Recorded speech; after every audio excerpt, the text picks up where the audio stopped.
And getting back to you, we have guys that go through hundreds of banks till they find one. And once you find one, they fall like dominoes.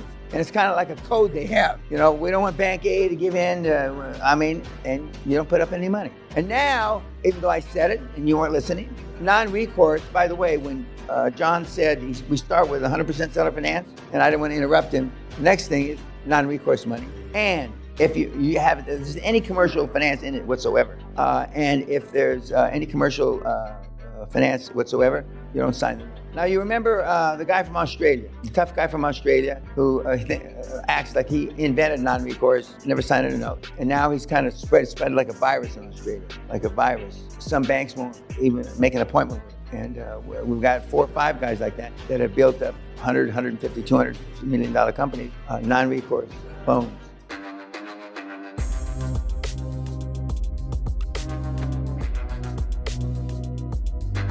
So the caveman DNA from 40,000 years ago to 200,000 years ago is in your loins still today.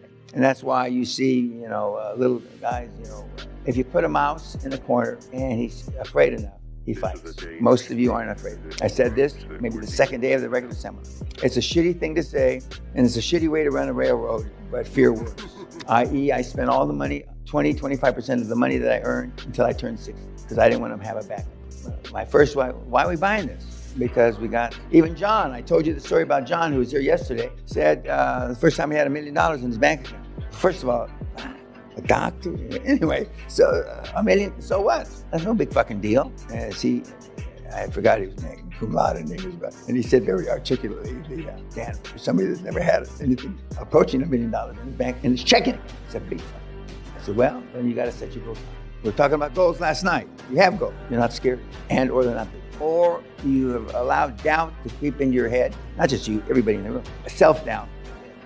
Now, some of you equate, when I say set goals that you can't accomplish in your lifetime, some of you wrongfully have equated that to you're not going to accomplish them any time. That's wrong. That's not what I mean. And that's not the examples I gave ad nauseum until I was blue in the face when you were coming through the first seminar. Remember the pictures of this castle and me on the front porch of my house down in the barrio, and this castle and Andrew Carnegie's castle, which slide's coming up later.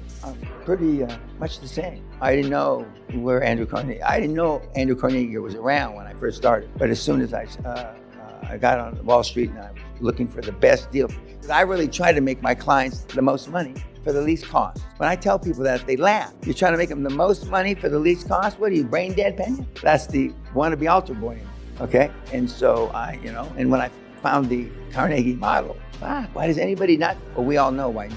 We had a lady here that I remember, I told you the one I choked, that I flew over the desk. I don't remember flying over the desk, but I do remember choking her. And she said that I have that trait of Steve Jobs. What are you, fucking brain dead? And she recently retired from one of the big investment banks, and she started an investment bank with this QLA model at its core. 25 years with JP Morgan, I think it's JP Morgan. So would be the end of her first year. She retired this time last year after coming to 2 regular seminars and a hard. And she's taking equity in all the deals. And she's still a young woman in her mid-late 40s. She does this 20 years, she's gonna be a fucking gazillion. What else about the movie? Yes, sir. When Tom Scott, his mentor, asked him to build a bridge across the Mississippi River, he said yes immediately. He knew nothing about bridges. Then when he figured out he needed to do it with steel. Before that, people told him it was impossible. And he just took action, moved forward. Yeah. When I was a kid, I told you I wasn't the runt, but I was the least athletic, and I was the least toughest of the 5 guys, the 4 other guys that I used to hang around with. But I was always the first to punch. Always. You know how you see, even today, they've got feeds on YouTube where stupid fights where they show people doing stupid things. They get punched. And normally, I don't know why, somebody shoves them. The first thing I did was hit him right in the fucking mouth. And I knew I hit him well if I saw teeth come out. And at the end of the fight, I knew I was doing all right if I saw their cheekbones, skin. Through the skin, I saw bone. And I knew I was really doing well if I saw brain matter. For real. Walt Wojcik, who just passed away, God rest his soul, when he was born, he weighed 16 3/4 pounds. 16 3/4 pounds. His dad was a tank commander for Rommel. He was German, obviously. And he had 16-inch forearms and never lifted a weight. He had 13-inch wrists. You know how some people, when they're fat, they say they're big boned, right? This guy was big boned. When we were in junior high school, he weighed 205 pounds, junior high school. We used to go up to the junior colleges and beat up kids on Friday afternoon. But Walt passed away of cancer. He said, Peña was always there. And then he would add, as we got older, didn't always add much, but he was always there. I mean, these guys were bad. And I was the runting expertise, and I certainly was. Because I won't say I have no athletic ability, but I have next to no athletic. Because I'm clumsy and I drop the ball. I have peripheral neuropathy, which means the nerve endings of my hands, fingers, and feet are not dead, but almost dead. So when you throw me a ball, from there, 5 times out of 10, I drop it. And so the only thing I had was size, because I was bigger than most. But anything else about the movie? Yes, sir. So my biggest takeaway was that when Carnegie realized he needed to be more ruthless, but he didn't have the ability or didn't want to be bad, he found somebody to do the dirty work for him. Frick. I mean, and I teach you plausible deniability. How many times did I say it in the first fucking seminar? You have somebody between you and bad. Plausible deniability. The presidents and the prime ministers and kings and queens have lived off that for thousands of years. You want it to be plausible enough that, well, fuck, maybe he didn't. You've seen people go to jail for Trump. You have somebody else, you know. Everybody needs a Rasputin. Everybody needs a hatchet man. When he paid for somebody to go to the Civil War and fight for him, he paid $700, if I remember correctly. I don't know if it was in this video you saw. $700 in 1862 was a lot of fucking money. He paid somebody to go to the Civil War, and of course, the kid died. And I didn't know he was such a unspectacular coward, or when I found it, all I knew was in the numbers. And over the years, of course, I spent my 75th birthday at Skibo Castle, his home, which is about 120 miles north. I almost bought Skibo Castle one time. And, you know, I've been to his various, and you go about 40 miles south of here, you can hardly find anything that doesn't have his name on it. And that being said, with all the money he gave away, there's not one single attribute or honor he received from the British government. Not one. There's a reason for it. Not one. Fuck, I mean, Hitler even got fucking awards because he was something less than a great person. I don't teach you to follow those. All I do is teach you his financial model is genius.